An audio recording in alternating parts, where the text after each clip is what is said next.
ঢাকা থেকে, বাংলাদেশের রাজধানী ঢাকা থেকে আপনাদেরকে আমরা জানাচ্ছি যে স্বৈরাচারী শেখ হাসিনার পদত্যাগ হয়েছে। আনন্দ মিছিল নিয়ে সবাই গণভবন অভিমুখে যাচ্ছে।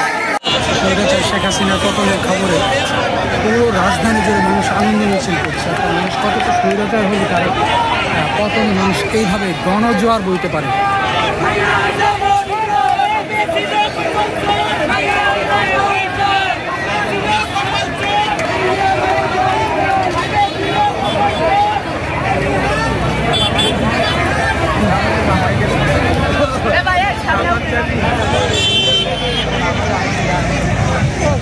গণজোয়ার বইছে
জনতার ঝড়, সাধারণ মানুষ রাস্তায় নেমে এসেছে।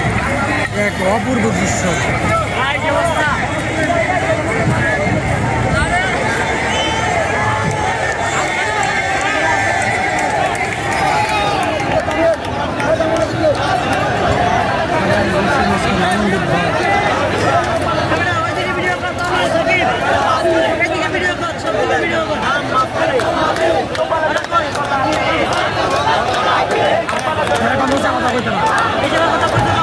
সেই জায়গায় কইতেন না, বেশি এলাকার আয় করতে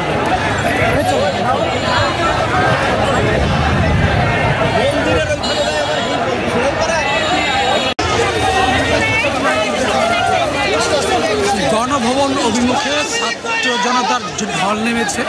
আপনারা দেখতে পাচ্ছেন এই মুহূর্তে রাজধানী ঢাকা থেকে আমি আপনাদেরকে দেখাচ্ছি যে গণভবন অভিমুখে ছাত্র জনতার সর্বস্তরে মানুষের ঢল নেমেছে এবং মানুষের গন্তব্য একটাই গণভবন।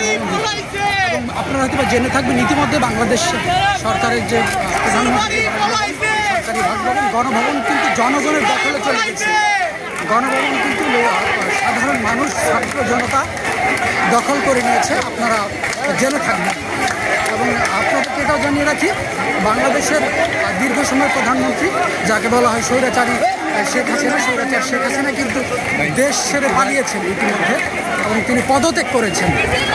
এখন বাংলাদেশে যে ইন্টারমিডিয়েট যে একটি সরকার, তত্ত্বাবধায়ক সরকার, সেই সরকার গঠনের একটা প্রস্তাবনা এসেছে।